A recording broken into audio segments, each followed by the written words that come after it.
So, game 2 of the final. So he's probably going to lead with Cress and Hariyama again, because that's a good lead for setting up his Trick Room. And I have to adapt to that, because I can't just lead with my Roar anymore, because he knows what it does now. So I'm going to adapt by bringing my Salamence here, because I can fake out the Cress first turn and then knock out the Hariyama straight away with a Frustration. So at least the first turn, he's definitely not getting up Trick Room.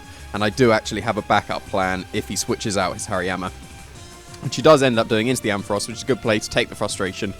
And I'm going to Mega Evolve here, because if I wouldn't have done, I would have probably done more to the Ampharos with my normal type Frustration, but I want the Flying type to threaten the Hariyama. I'm going to fake out the Cress, stopping the Trick Room this turn, and then Frustration into the Ampharos.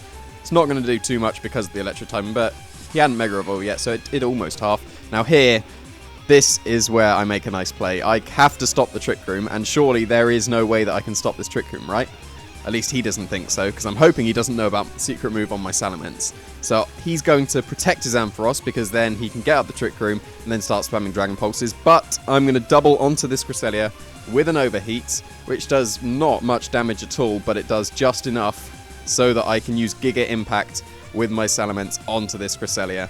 And it is actually enough to take it out, which is so good, because now he's got no Trick Room for the rest of the game, and all my Pokemon are faster than his, so I've just gained so much momentum. Even though my Salamence is now not going to be able to move for a turn, it's brought me so much momentum.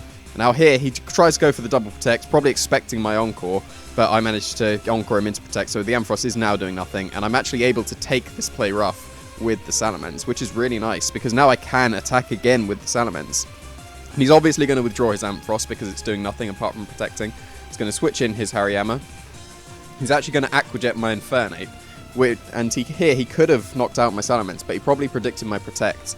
But I don't end up going for that. I close combat into the Ampharos, which was going to switch into the Hariyama, doing again 50%, which is really nice. And I am actually just going to go straight for the Frustration onto this Azumarill. I could have again gone for the Giga Impact and got the straight up KO, but it doesn't actually KO with a Frustration. He is able to get his Citrus Berry, but now he is still threatening with the Aqua Jet. So I am actually going to protect my Salamence, hoping the Aqua Jet will go into the Salamence this turn. He's obviously going to just fake out the Aqua Jet, fake out an Aqua Jet. So I was always going to lose my Infernape. I could have switched out Infernape into Suicune or Superior, to be fair, to take the Aqua Jet.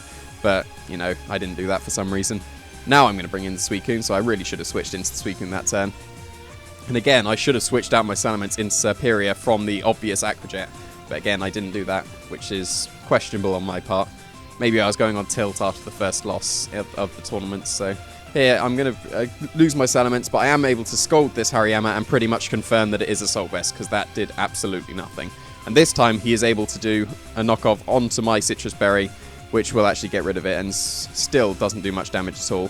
So now I'm down to my Superior and my Suicune, but I do threaten this Azumarill with a Leaf Storm, so I'm going to actually make the first good play really of this game, apart from the Giga Impact, I guess. I'm going to predict the Protect on the Azumarill and Leaf Storm into the Hariyama, because I wanted the +2, and Azumarill wasn't really threatening the Superior. It could have played roughed, but I'd have taken that. Now he's down to his Ampharos and his Azumarill. I really just need to connect 2 Leaf Storms now, and I'm going to win, because he's going to go for the double Protect. He doesn't get it, so I am able to connect, knock out this Azumarill with the Leaf Storm, and now all I have to do is connect with another Leaf Storm onto this Ampharos, because he is going to go for the Thunderbolt onto my Suicune to take it out. Ice Beam isn't enough to one-shot this Ampharos from the HP it's on, but it is good information to see that it does about 50%, which could mean he could take 2, which could be something going into Game 3. Because he's Mega, he was able to now take out my Suicune from the HP I had, and all I have to do is connect with Leaf Storm. But of course I don't. And as soon as I saw that, I knew he would critical hit me, because like, what were the chances he wouldn't? And he does end up critical hitting me. So that was lovely. That was actually a roll. Because he critical hit me, there was a chance that he could have taken me out. So I actually got lucky and got a low roll on the crit. And I am able to connect with my second Leaf Storm. So that was incredibly nerve-wracking, but I am able to take the second game. So I have to move on to Game 3. And again, try and stop this Trick Room Ampharos team. So check out the final game of my final PC of 15. Thanks for watching.